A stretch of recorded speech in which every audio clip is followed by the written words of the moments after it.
Joe Drake here, Gravity and Oxygen Fitness. Now that we've established that I have 0 dance moves, we'll get into talking a little bit today. If you guys are just tuning in right now, or if you guys are watching this after the fact, talking a little bit today about mindset, right? Getting your mind right, whatever it is that you're trying to seek progress in your life, and talking a little bit more specifically about sabotage, right? Getting in Hackman says you've got the way. dad moves. Who's that? Hackman says you got the dad moves. Hack attack. That's all I got, man. White man dad moves all day. We'll turn it back on if I need to. I'll take requests. But talking about us getting in our own way, right? So here at Gravity and Oxygen, we have a lot of people coming in who are trying to make changes in their body, changes in their life. Some of that being like physically in their body, and some people may be seeking progress in all kinds of other areas. And I think that you guys will find, for those who have had that kind of progress, success, it's all tied together. So it's really kind of hard to separate it out. But after about 10 years of working with clients, helping people make those changes, and seeing a lot of people struggle to make those changes, I feel like I've narrowed it down to 5 specific areas, and they're all really kind of interrelated on why we get in our own way, why we sabotage ourselves. I know for me, I can think about it any point in time when I've been trying to make progress in my own health and fitness, right? And some of you guys might be watching and think like, oh, Joe, all of you guys there, all the trainers and coaches, you guys don't struggle with any of it, right? Exercise, fitness, it all comes easy to you. But at the same time, it doesn't, right? We are our own biggest enemies, where I get into this extreme mindset that I'm gonna make all this progress, and the next thing I know, 5 days later, I've derailed myself. So why does that happen? Because we are definitely our own biggest limiters. So we're gonna break it down into just 5 simple things, and hopefully not just make it like Tony Robbins way out there, but actionable for you guys. And if you guys have questions as we go through, or maybe comments, things to share, I would definitely love to hear it. I'm sure someone else who's watching the video can probably relate to you as well, right? And there's some things that kind of stick out to me. So as we tear away here, and you guys will be able to notice, this is definitely not my handwriting because it wouldn't look so good. The rest of the bad handwriting, that's me. But the first one that I think is one of the reasons that we get in our own way is this idea of homeostasis. So some of you guys might be familiar with this, but it's this idea that our body naturally loves set point, right? It's pretty amazing when you guys, if you're nerdy and you get into the exercise science and physiology of all these little mechanisms inside the body, like pH balance, temperature, that our body is great at maintaining the set point. And when things get outside of that, right, it doesn't necessarily like it. So from a physical standpoint, our body has these adaptations. So it wants us to stay at this set point. And I think psychologically it's very similar as well, right? We have this certain definition of ourselves. And every time someone comes in, we do strategy sessions here at Gravity and Oxygen, and pretty commonly people will come in, and we ask and want to get an idea of like what kinds of things have worked for you in the past. What do you feel like's in your way? And it's not uncommon to hear people, well, I've always just kind of been overweight. I've just always been heavy. It's just kind of who I am. And those are the kinds of things that I think start to hold us back and shape the way in which we approach situations, and also our ability to maintain resilience. And I think that's a word that a lot of you guys might be familiar with, with some of the literature and books and stuff that are out there and popular right now, is this idea of maintaining the ability to keep going when things get challenging. And I think a lot of that stems from this psychological homeostasis, right? So we talked about the fact that literally internally, if I want to make changes in my body, I have this daily set point where I'm burning this number of calories, maybe I'm taking in this certain amount of food, and if I want to see change, like I've got to push my body outside of that normal level. And that's probably not a new concept for a lot of us, but it happens even with our behaviors too, right? We like to maintain kind of the same routine, even if you're someone who likes variety, and it's tough to get outside of that. I think a lot of us start to be less comfortable when we are. So, and I think a lot of it comes down to that self-image. How do you look at yourself when you get up every day in the mirror? Do you see yourself as someone who is big bone? Do you see yourself as someone who, has never really been a workout person? Or maybe, honestly, maybe that is how you define yourself, and you get injured. And all of a sudden now it's like, oh my gosh, my world is ending. I think about it for me. I hurt my back about 6 months ago, and for me, that's definitely part of who I am. I wake up every day, and part of my routine, part of my day, I am going to go work out, and that's what allows me to be great for other people. It allows me to feel good, have the right mindset and energy.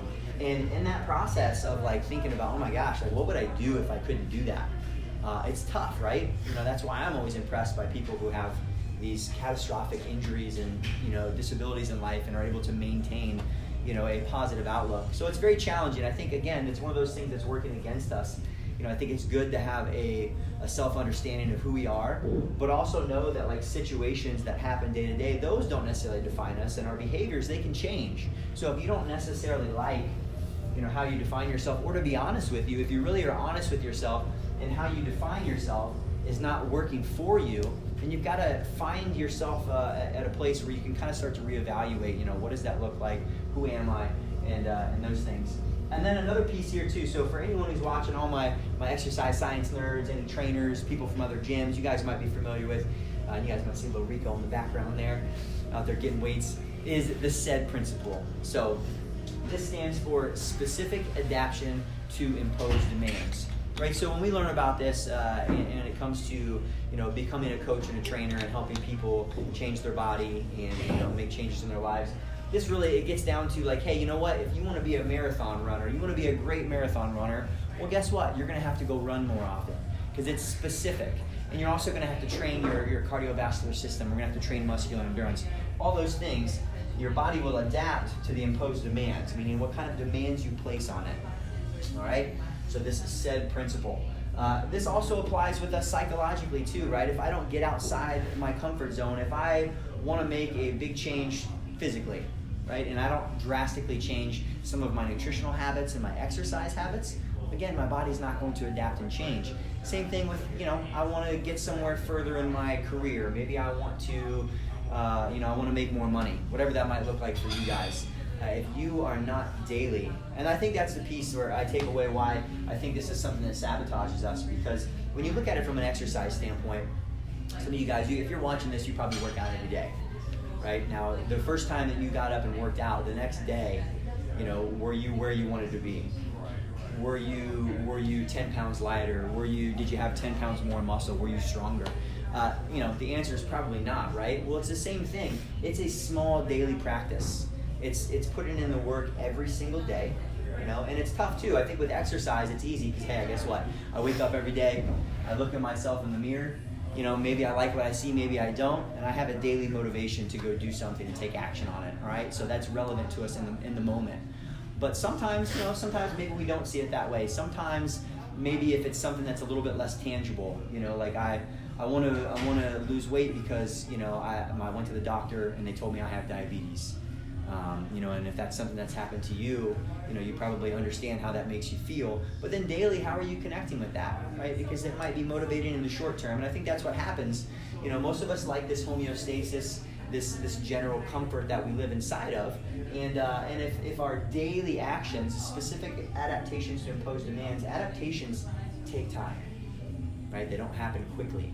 And I think that's demotivating for a lot of people. So, when we're not connecting to that, I think it kind of downregulates our desire to continue and be motivated. So, I say here, not just because I love the Fresh Prince of Bel-Air, but think like Will Smith.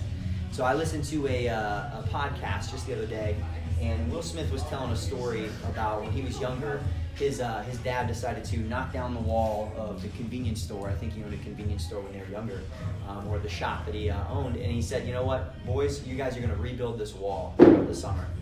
And, brick by brick throughout the rest of the summer. But the reason I bring it up is because Will Smith talked about how the way he looks at things in general, right? When he looks at a movie or looks at, wanting to become the best actor in the world, that you've got to look at it brick by brick. Because sometimes when you look at the entire wall, it's tough and it looks like it's too much, but if you can just get on top of it, wake up every day and lay one of those bricks, it's going to lead to the kind of long-term progress that you guys are looking for. So homeostasis, a big one that's going to tie back in, but again, I think we like that. Our body does, our psyche does, and it's tough to break free of that.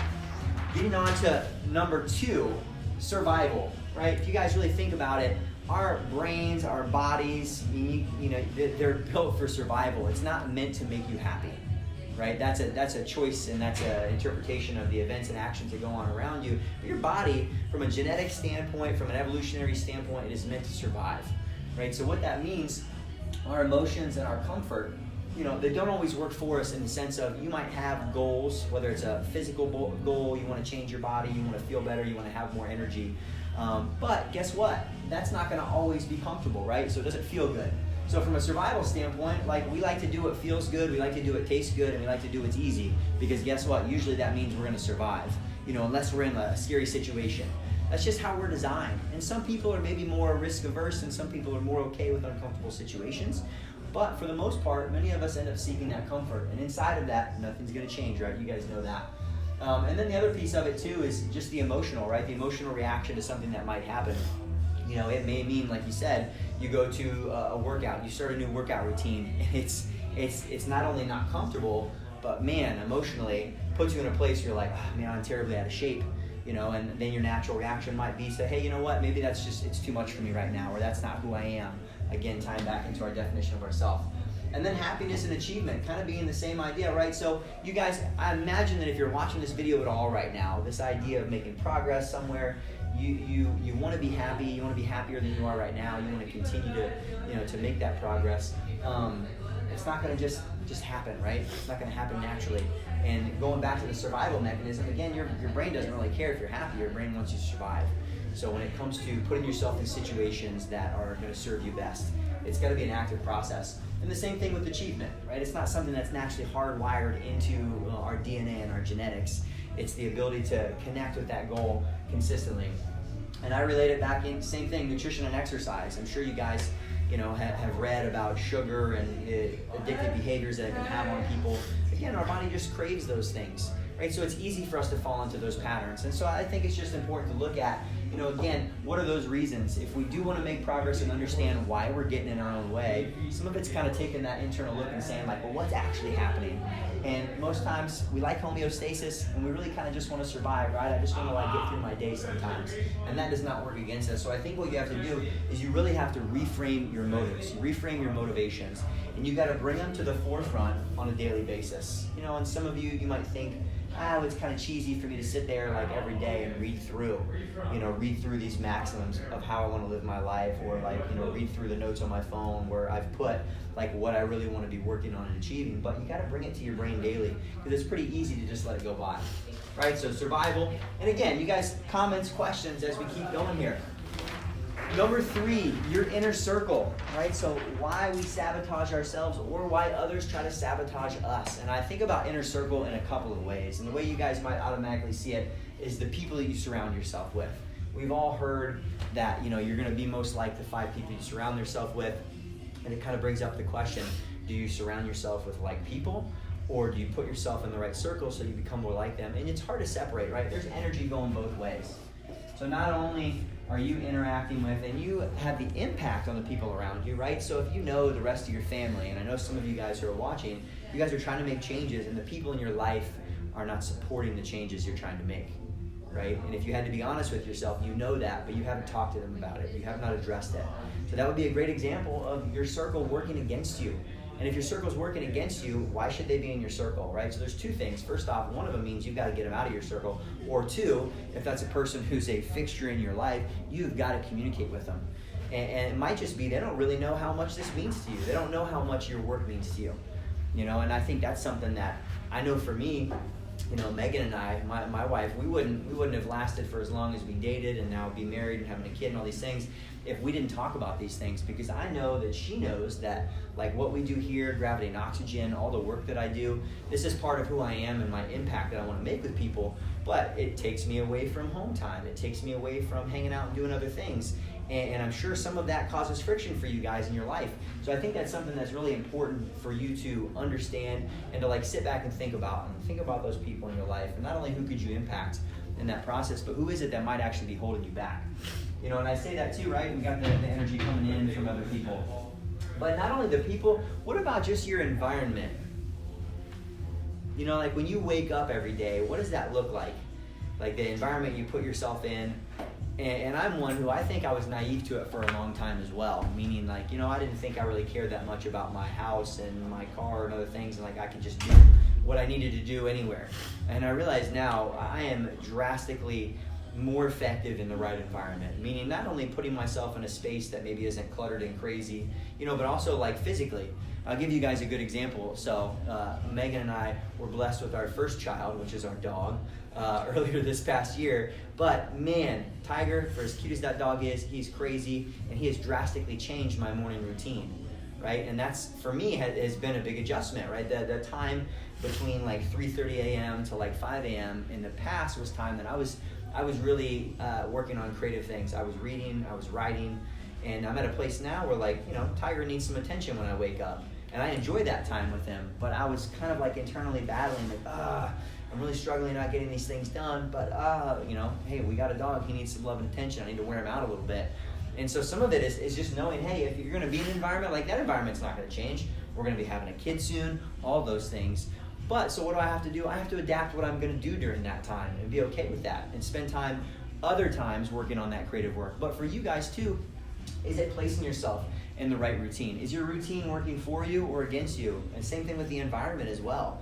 You know, if you find yourself even working out, if you're working out and I say it, if you're working out at LA Fitness, YouFit by yourself right now and you're not seeing results, well, guess what? Change your freaking environment. Get somewhere where you know you're going to be more successful and it's going to work better for you. And then I think the other thing too, I kind of wrap up into this inner circle in your environment, is the cues. You know, like, what's your routine when you wake up every day? Do you kind of do these things that get you into the right mindset to make progress? Or is it kind of random every time? There's not a lot of thought. You wake up, you're just scrolling on your phone for a while. It's just something to think about if you guys truly do want to make some changes. How is that stuff working for you or against you? All right. Number 4. So we've been reading a pretty good book here at GNO with the team called Ego is the Enemy, and I think kind of tying into us being our own worst enemy, right? There's a lot going on up here in our head. Sometimes we've created some of it, sometimes it's real, sometimes it's our interpretation of what's going on around us. But I think one of those things that can really prevent us from making the progress that we want to make, maybe you guys trying to lose the weight you want to lose, build muscle, whatever's going on with you physically right now that you're trying to change, is maybe somewhere along the line our ego has led us astray. I think about this a lot, and it's kind of funny. Hey, we're live on Instagram right now, but I think about it a lot, right? You scroll through Instagram and you see, you're like, where are all these gorgeous people at? Because I don't see them around me, but they're everywhere on Instagram, right? And everyone looks like they just got off of a bodybuilding show or right off of stage or a modeling shoot. With a puppy. With a puppy, right? Found objectification. You guys may or may not know what that means, but anyways, what I mean is that it's very easy from the ego standpoint. There's always a balance, right? You have to have a certain amount of ego. It's nothing that ever goes away, but how much are you comparing yourself? You know, when you think about it, maybe like if you wrote down some of your goals right now, are those really your goals? Or are you looking at someone else's, created life on social media and trying to say, oh man, I'd like to be able to be like that? And I bring that up too because if it's not truly internally something that excites you, motivates you, and engages you every day, you're not going to wake up and do all the things that we've talked about, right? Does it make you emotional? So if this goal is not truly yours, meaning like you might wake up and say, I want to have a 6-pack. Why do you want to have a 6-pack? I mean, it's not a bad goal by any means, right? I think that's indicative of being a lean body composition and healthy. But is it something that really moves you when you wake up every day and you think about it? If so, then great, you're probably going to work hard for it. But if not, you're probably not. And I say that, I may be a little bit cheesy and, this idea of getting emotional about your goals. But when you think about something and you're really on your own in a room, do you get emotional about your goals? And I say that because, if you guys read into human motivations and what drives people, if you're not really tied into what it is that you're working for, you're probably not going to be that resilient. You're not going to keep going when it gets tough. All of a sudden after 2 weeks of going low carbs because you're trying to get your 6-pack, all of a sudden it's oh no, it's not worth all the struggle. But if you're truly emotional about something, you wake up every day, you think about it. For me, my goals that I get emotional about are being able to have an impact on people, from the gravity and oxygen side, being able to allow people to get more from their lives. And so when I wake up every day, that makes me emotional. It raises the hairs up on my arms. So whatever, I'm gonna wake up at 3:30, 4 o'clock every day. I don't care, because that's what it takes. And until you feel that way about a goal, if it's a physical goal or another goal in your life, I don't know that you're gonna get there, especially if it's challenging. So I think you really have to go with that piece. And then I say ego versus number 3, right? Our last one, our inner circle. How much is this working for or against you? And I say your balance of how you let others impact you and your impression and version of yourself and vice versa. I think that sometimes we surround ourselves with people that only build us up, but maybe build us up in a false sense. I think it's nice to have people around you who hold your feet to the fire, meaning people who their they might not always be comfortable, right? But they're there to make you better. I think that's what coaches are for. So it doesn't mean they have to be, like rude or, mean about it. But sometimes like people need to tell you things you don't want to hear. And if you don't have those people in your life, that's when I would be concerned. All right. So some of it, I think you really have to get comfortable with talking to yourself. For some people that might mean meditation. I'm not very good at anything like meditation. It's really hard for me to, to sit down and not think or have thoughts. But I think some of it is having an internal conversation, talking to yourself. And that I do think is huge, like for you to be able to look in the mirror and literally have like an internal conversation and kind of understand when your thoughts are working for you and against you, and then just to be able to course correct from that, right? It's a long-term pursuit. The book that I talked about that we're reading, Ego is the Enemy, talks a lot about that, Stoic philosophy as well, if you're interested in learning and finding out more. But I think that internal conversation for many of us is everything. And then all of this kind of building up to the last piece, which we can call the iceberg phenomenon. And this, I'm sure you guys have seen this before, right? It's like, 90% of what matters is below the surface, or, most of us don't see all the work that goes in for someone to be successful. Those are definitely, ways of looking at it. But I think part of it is looking to the foundation. So a lot of us, so for some of you, if you're trying to make changes in your body right now, nutritionally, here's some things that are real popular right now. Nothing against any of them because they can all work. But here's the questions I get every day.